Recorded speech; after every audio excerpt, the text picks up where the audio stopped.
안녕하세요. 저는 재활학과 전문의 문정현입니다.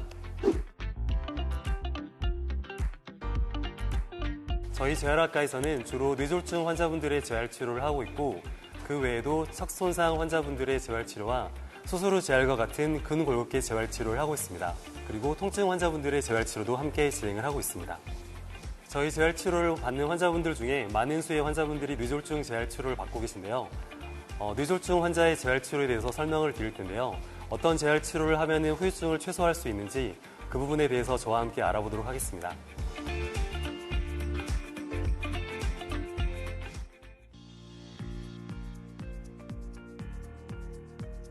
뇌졸중은 크게 두 가지가 있는데요. 뇌혈관이 막혀서 발생하는 뇌경색과 뇌혈관이 터짐으로써 발생하는 뇌출혈 두 가지로 나눠볼 수 있습니다.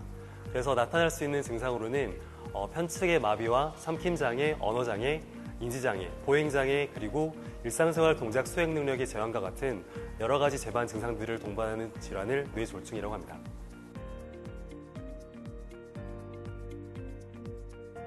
어느 부분에 뇌경색이나 뇌출혈이 생겼느냐에 따라서 증상이 다른데요. 예를 들어서 오른쪽 뇌에 문제가 생긴 경우에는 왼쪽 팔다리에 마비가 생기고 공간 감각 이상이나 아니면은 편측 무시, 그리고 보행장애 등이 생길 수가 있고, 만약 저희가 좌뇌에 이상이 생길 경우에는 반대편, 즉 오른쪽 팔다리에 마비가 생기고 동반되는 언어장애가 흔하게 발생할 수 있습니다. 그리고 뇌간 쪽에 뇌경색이 생기거나 뇌간 부위에 뇌출혈이 생기는 경우에는 삼킴장애나 뇌신경장애 등의 증상이 발생할 수 있습니다. 뇌졸중 후에 반드시 치매가 생기는 건 아닌데요. 뇌졸중의 그 정도나 범위에 따라서 그 인지장애와 같은 치매 증상이 생길 수 있고, 저희가 이런 것을 혈관성 치매라고 말씀드리게 됩니다. 그래서 이런 혈관성 치매가 의심되는 경우에는 거기에 따른 적절한 약물 치료와 인지재활 치료 등의 치료가 도움이 될 수 있습니다. 그 마비는 뇌졸중의 가장 흔한 증상이라고 볼 수 있는데요. 특히 그 손상된 뇌의 반대편에 팔다리에 마비가 생길 수 있는데, 이런 부분은 마비가 생기게 되면은 물론 힘도 빠지지만 관절이 굳어지는 증상이 생길 수 있습니다. 그렇기 때문에 빠른 재활 치료를 통해서 관절이 굳지 않게 하고 반복적이고 목적 지향적인 치료를 통해서 마비된 근육을 빠르게 향상시킬 수 있도록 재활 치료가 필요합니다. 그 마비된 신체에 대해서는 반복적인 관절 가동 범위 운동을 통해서 관절 가동 범위가 굳지 않게, 그리고 관절 가동 범위를 그 정상으로 향상시키기 위한 관절 가동 범위 운동이 첫 번째가 되고요. 두 번째로는 기능적 전기자극 치료와 같은 물리치료의 도움을 통해서 근육 위축이 진행되지 않게끔 하는 물리치료가 있고, 그리고 환자분의 근력이 어느 정도 있는 경우에는 근력 강화 운동을 통해서 환자분의 마비된 신체의 근력을 향상시킬 수 있는 운동이 있습니다. 그리고 마비가 되면 그 마비된 신체를 이용한 보행이 어렵고 일상생활 동작 수행이 제한되기 때문에 반복적인 보행 훈련과 반복적인 일상생활 동작 훈련, 작업치료 등을 통해서 마비된 신체를 반복적인 활동을 통해 근위약과 일상생활 동작 수행 능력을 향상시키는 치료를 시행해보고 있습니다. 그 뇌졸중 후의 경직이라고 하는 것은 사실 뇌졸중 초기에는 완전히 이완된 상태로 마비가 있고요. 그런데 마비된 근육이 이제 회복되는 과정에서 경직이라고 하는 게 나타나게 됩니다. 경직이라고 하는 것은 환자의 신체를 빠르게 이렇게 펴거나 굽히려고 할 때 그 속도에 반해서 나타나는 그런 강직성 움직임을 저희가 경직이라고 하고요. 경직이 진행이 되면은 관절이 구축이 되어서 심하게 관절 가동 범위가 줄어들고, 그렇게 되면은 그 관절이 구축된 부위에 욕창이 생길 수도 있습니다. 그래서 이 경직을 예방하는 게 굉장히 중요한데요. 첫 번째로는 반복적인 물리치료, 그러니까 관절 가동 범위 운동을 통해서 관절 가동 범위를 계속 늘리는 경직 운동, 그리고 스트레칭을 하시는 게 중요합니다. 그리고 그런 물리치료로도 호전이 되지 않을 경우에는 약물 치료를 통해서 전신의 근육을 이완시킬 수 있는 근육이완제 약물 처방을 하기도 하고요. 약을 복용하게 되면은 경직 있는 근육에만 직접 작용하는 것이 아니라 몸 전체에 작용을 하게 되기 때문에 약을 처음 복용했을 경우에는 어지럽거나 졸리거나 하는 부작용이 발생할 수 있습니다. 그래서 약을 복용한 후에 그러한 부작용이 심할 경우에는 약물 복용을 중단하는 것이 필요할 수 있고, 장시간 약물을 복용하는 경우에는 간 수치 상승이나 신장 수치 상승과 같은 전신적인 부작용이 나타날 수 있기 때문에 약물 복용 중에는 정기적으로 그런 혈액 검사와 같은 추적 관찰을 할 필요가 있습니다. 만약에 그렇게 물리치료와 약물치료에도 충분히 반응을 하지 않는 경우에는 보톡스 주사치료와 같은 직접적으로 근경직이 있는 부위에 주사치료를 하기도 합니다. 보톡스 주사치료와 같은 것은 사실 근육을 회복시키는 것이 아닌 근경직을 해소시키기 위해서 주사치료를 하는 것인데 주사치료를 하게 되면은 그 근육 경직이 있는 부분에 마비가 찾아오게 됩니다. 그래서 어떤 환자분들의 경우에는 보톡스 주사 치료를 하면은 근육이 많이 회복될 거라고 생각하시는데 오히려 힘이 빠져서 더 불편하다고 하시는 분이 있기 때문에 주사 치료와 같은 시술을 하기 전에는 반드시 환자가 그 필요로 하는 그런 정도, 요구도와 그 의사의 충분한 설명이 필요할 것 같습니다. 그 위에 말씀드렸던 여러 가지 약물 치료나 물리 치료, 주사 치료에 효과가 없을 경우에는 척수강내 바클로펜 주입법과 같은 그 시수술을 해볼 수 있는데요. 이러한 수술과 같은 경우는 굉장한 위험이 따를 수 있기 때문에 정말 경직이 심해서 관절 구축이 해소가 되지 않는 경우, 그리고 관절 구축이 너무나 심해서 물리치료도 불가능한 경우에 시도해 볼 수 있겠습니다. 하지만 이러한 수술은 그 수술에 따른 여러 가지 위험이 있기 때문에 그 수술의 위험성에 대해서 충분히 숙지를 한 다음에 고려하시는 게 좋을 것 같습니다.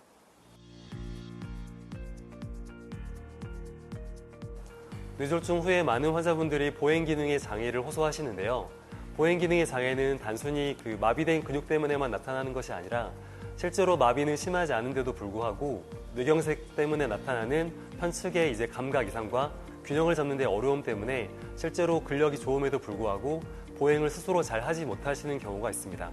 그래서 환자분의 증상에 따라서 다르겠지만 각 환자분들은 스스로 독립적으로 잘 걷는 것을 목표로 하고 있습니다. 그래서 마비가 있어서 잘 못 걸으시는 환자분들의 경우에는 마비된 근육을 강화시키는 치료와 함께 적절하게 걷는 연습을 하게 되고요.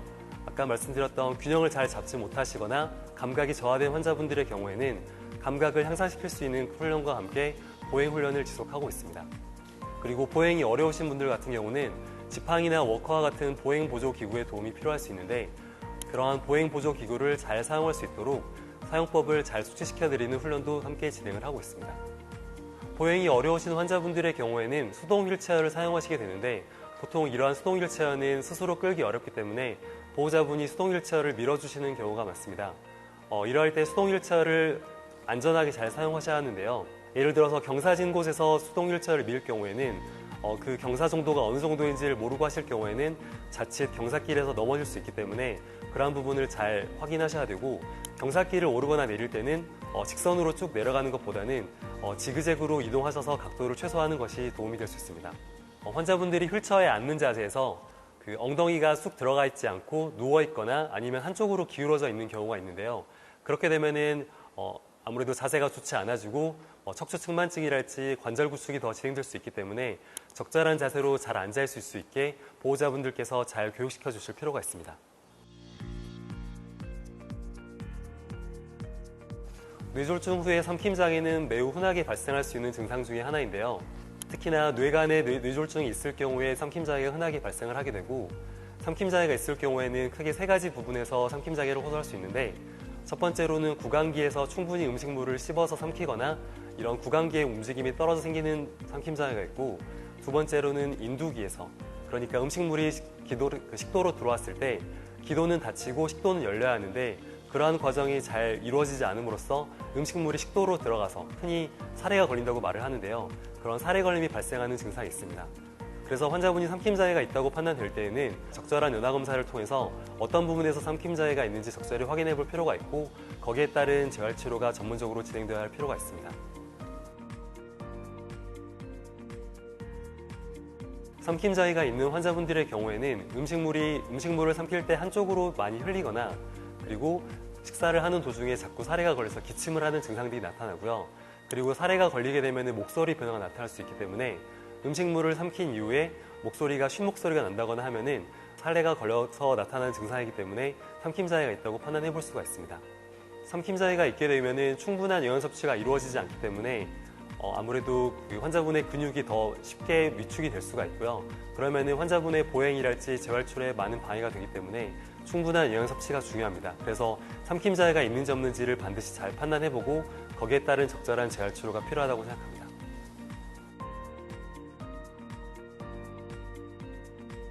네, 첫 번째로 구강위생이 제일 중요한데요. 왜냐하면 구강위생이 충분히 되지 않는 환자분들의 경우에는 입안에 음식물이 많이 남아있음으로써 그런 남아있는 음식물들이 수면 중이거나 아니면 일상생활 동작 중에 흡인이 됨으로써 나타날 수 있는 흡인성 폐렴의 원인이 됩니다. 그래서 보호자분들께서는 그 칫솔질과 같은 구강위생을 잘 신경 써주시고 칫솔질 이후에도 음식물이 입안에 남아있지 않은지 충분히 확인해 주실 필요가 있습니다. 삼킴장애가 있는 환자분들 경우에서 특히 흡인이 잘 일어나는 경우는 물과 같은 액체를 이렇게 삼킬 때 흡인이 많이 일어나는데요. 그렇기 때문에 물을 드실 때 많이 사례가 일어나고 물을 드시는 것을 많이 힘들어 하시기도 하고 그것 때문에 수분 섭취가 크게 제한되는 경우도 많이 있습니다. 그렇기 때문에 이럴 때는 점도 증진제와 같은 제품을 사용해서 물의 점도를 늘려주면 사례 걸림이 훨씬 감소하기 때문에 이런 물에 사례가 걸리는 환자분들의 경우에는 점도 증진제를 적절히 사용하는 것이 필요합니다. 덩어리가 너무 크거나 입안에 달라붙는 음식 같은 경우에는 아무래도 환자분들이 삼키기가 어렵고 그러한 음식물들이 입안에 남아있어 사례 걸림의 원인이 될 수 있기 때문에 그러한 음식물들은 좀 피하시는 게 좋고요. 음식물도 너무 큰 음식을 드시는 것보다는 적절하게 작은 크기로 잘라서 소량씩 자주 섭취하는 것이 사례 걸림을 막을 수 있는 좋은 방법이 된다고 생각합니다. 식사를 하실 때는 고개를 똑바로 세우고 턱을 약간 몸 쪽으로 당긴 상태에서 식사를 하셔야지 기도로 흡인되는 것을 최소화할 수 있고요. 만약에 그렇지 않고 고개를 쭉 뒤로 젖힌 상태에서 식사를 하시거나 할 경우에는 흡인이 보다 쉽게 일어나기 때문에 그러한 자세는 피하시는 것이 좋습니다. 앉는 자세를 유지하지 못하시는 누워있는 환자분들의 경우에도 침대를 가능한 최대한 세워서 앉아있는 자세에서 목을 똑바로 편 상태로 식사를 하실 수 있게끔 유도를 해야 합니다. 뇌졸중 후에 언어장애도 굉장히 흔하게 나타날 수 있는 증상 중에 하나인데요. 특히 저희가 언어중추라고 하는 좌측 뇌, 좌뇌에 손상이 있을 경우에 언어장애가 흔하게 나타나는 편이고 그 외에도 뇌신경의 손상 등으로 인해서 실어증이 아닌 구음장애, 즉 정확히 발음하는 데 어려움이 생기는 언어장애가 생기는 경우가 있습니다. 실어증의 종류에는 크게 이제 전실어증이라고 해서 말을 알아듣거나 표현하는 거나 둘 다 안 되는 경우를 전실어증이라고 그 외에 언어를 충분히 이해하지 못하는 실어증 그리고 그 외에는 잘 이해는 하지만 충분히 표현하지 못하는 종류의 실어증이 있습니다. 언어장애가 있는 환자분들의 경우에는 거기에 따른 적절한 평가를 하고 그 증상에 맞춰서 적절한 재활 치료를 할 필요가 있습니다. 뇌졸중 후에 언어장애가 심하지 않은 경우에는 환자 본인이나 보호자분이 잘 알아채지 못하는 경우가 있는데요. 보호자분이 이야기를 했을 때 적절하게 행동하지 못하고 딴 행동을 하시거나 잘 못 알아들으시거나 아니면은 단어를 적절하게 해서 말씀을 못 하시거나 하는 경우에는 언어장애를 의심하고 거기에 따른 평가와 치료를 해보실 것을 권합니다.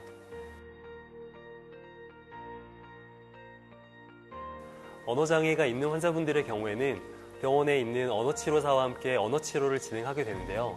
실어증의 종류 그리고 구음장애가 있는지 없는지의 의무에 따라서 거기에 맞는 적절한 치료를 하게 되고 말씀드린 대로 표현력이 떨어지는 환자의 경우에는 표현력을 증진시킬 수 있는 쪽으로 언어치료를 진행하게 되고 표현은 좋지만 이해력이 떨어지는 환자의 경우에는 이해력을 증진시키는 방법으로 재활치료를 하게 됩니다. 그리고 구음장애가 있어서 발음을 충분히 잘 하지 못하는 환자분들의 경우에는 정확한 발음을 할 수 있도록 반복적인 언어 훈련을 통해서 말씀을 잘할 수 있도록 하는 언어치료를 진행하게 됩니다. 뇌졸중 환자분들이 재활치료를 할 때 운동 기능은 좀 더 빨리 좋아지는 반면에 언어장애 같은 경우는 생각보다 오래가고 회복이 더딘데요. 하지만 언어장애 같은 경우는 뇌졸중 발생 이후 수년이 지난 후에도 점차 좋아지는 경우가 많기 때문에 언어치료에 대해서 쉽게 포기하지 마시고 꾸준히 치료를 받으실 것을 추천드립니다. 뇌졸중 후에는 신경인성 방광과 신경인성 대장이라고 하는 배뇨, 배변의 장애가 발생할 수 있습니다. 배뇨 장애로는 소변이 잘 나오지 않거나 아니면은 과민성 방광이라고 해서 소변이 지나치게 자주 마려운 것을 말합니다. 그리고 신경인성 대장 같은 경우는 간혹 변실군과 같은 대변을 조절하지 못하는 능력이 발생할 수 있고 그렇기 때문에 거기에 따른 적절한 배뇨 훈련이랄지 배변 훈련 그리고 필요에 따라서는 신경인성 방광과 신경인성 대장에 대한 약물 치료가 도움이 될 수 있습니다. 그리고 신경인성 대장과 방광이 있는 환자분들의 경우는 거기에 대한 수치심으로 인해서 잘 표현하지 않는 경우도 있기 때문에 보호자분들께서 그러한 증상이 있는지 없는지를 옆에서 잘 지켜봐 주실 필요가 있습니다. 그리고 뇌졸중 이후에 우울증이 굉장히 흔하게 발생을 하는데요. 사실 뇌졸중 이후에 발생하는 우울증은 저희가 일반적으로 생각하는 우울증과는 다르게 우울한 감정이 쉽게 나타나지 않는 경우가 많습니다. 대신에 뇌졸중 환자분들에서는 뇌졸중 후에 우울증의 증상이 식욕 저하, 그리고 치료에 대한 의욕 저하, 그리고 수면 장애와 같은 증상으로 나타나기 때문에 그러한 우울증이 의심될 경우에는 빠른 약물 치료를 통해서 그 우울증이 진행되지 않도록 적절히 중지할 필요가 있습니다.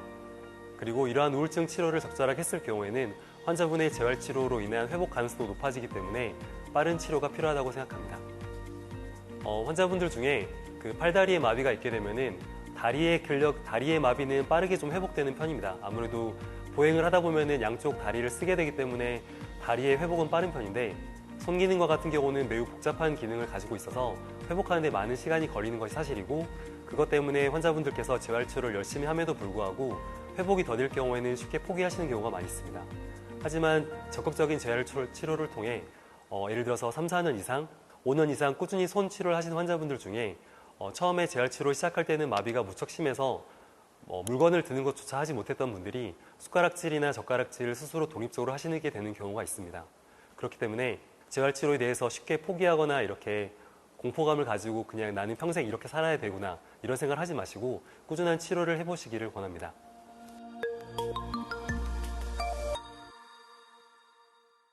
이번 시간에는 많은 분들이 잘못 알고 계시는 의료사실에 대해서 그것이 사실인지 아닌지를 정확하게 짚고 넘어가는 시간을 가져보도록 하겠습니다.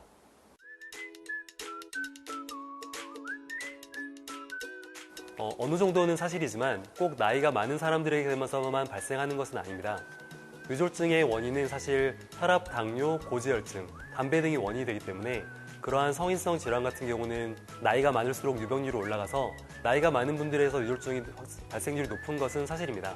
하지만 최근에는 예를 들어서 30대의 젊은 환자분들의 경우에서도 뇌출혈과 같은 뇌졸중이 잘 발생하기 때문에 본인이 뇌졸중으로부터 완전히 안전하다고 생각하실 필요는 없다고 생각합니다. 네, 사실입니다. 안면마비가 오게 되면 먼저 뇌졸중을 의심을 먼저 해봐야 되는데요. 왜냐하면 뇌졸중 같은 경우는 골든타임이라고 해서 적절한 시기에 치료가 되지 않으면 평생 후유증이 남을 수 있기 때문에 안면마비가 왔을 경우에는 뇌 영상검사와 같은 MRI 검사가 빨리 필요할 수 있어서 적절한 치료를 받기 위해 빨리 병원을 내원하시는 게 중요합니다. 하지만 그 외에도 벨마비와 같은 안면마비도 굉장히 흔하게 있기 때문에 안면마비가 있다고 해서 반드시 뇌졸중은 아니라는 점도 유의하시면 좋겠습니다. 안면마비 이외에도 뇌졸중을 증심할 수 있는 여러 가지 증상들이 있습니다. 그 부분에 대해서 말씀을 드리겠습니다. 일단 뇌졸중의 가장 흔한 증상은 편측 팔다리의 마비입니다. 그래서 팔다리가 힘이 갑자기 떨어지는 경우에는 뇌졸중을 강하게 의심할 수 있고, 마비가 없는 경우에도 편측의 팔다리의 감각 이상이 심하게 와서 내 몸이 아닌 것 같은 그런 느낌이 들 경우에도 뇌졸중을 강하게 의심해 볼 수 있습니다.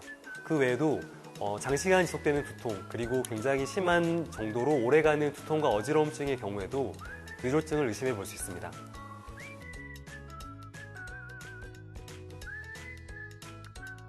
아닙니다. 뇌졸중의 재활치료는 매우 효과가 큽니다. 물론 뇌졸중 정도에 따라서 회복이 잘 되지 않는 환자분들의 경우도 있지만, 최근에는 환자분들의 그런 뇌졸중의 초기 치료가 굉장히 잘 이루어지는 편이고 1차적인 예방치료도 잘 되고 있기 때문에 적절하게 재활치료를 받으시는 환자분들의 경우는 아무런 후유증 없이 일상생활로 복귀하시거나 평소 다니시던 직장으로 복귀하시는 경우도 많이 있습니다. 그렇기 때문에 초기에 재활치료를 적절하게 받으시는 것이 매우 중요합니다.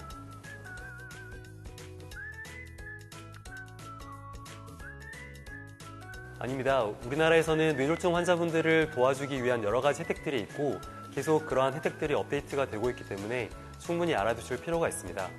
그리고 뇌졸중 환자분들은 그 증상 정도에 따라서 장애 등급 정도가 가능하고, 장애 등급을 받으시는 경우에는 각종 보조기구 혜택이나 여러 가지 간병 서비스 등에 도움이 될 수 있기 때문에 충분히 알아보실 필요가 있습니다.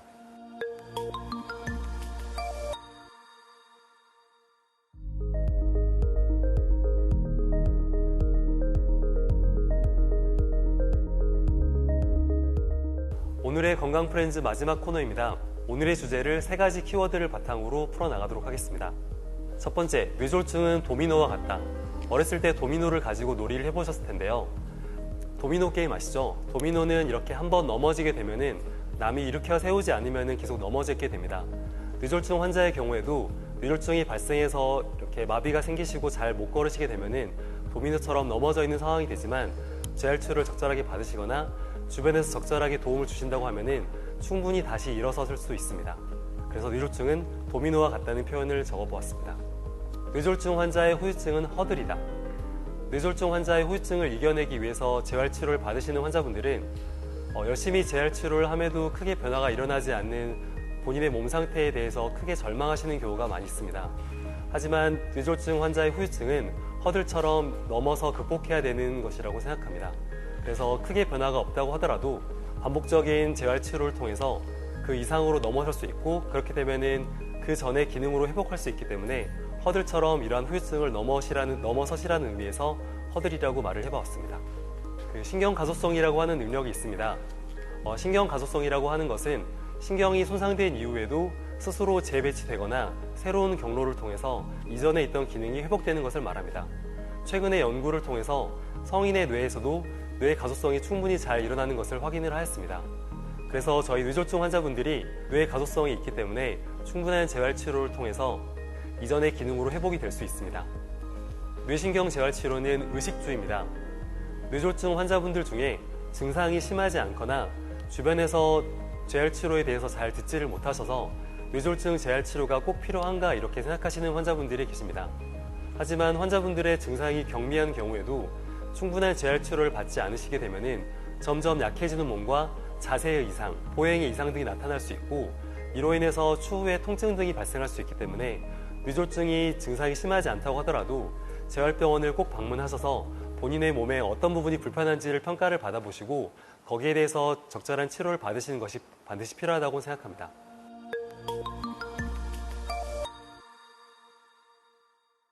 오늘 뇌졸중 환자의 재활치료에 대해서 알아보는 시간이었습니다.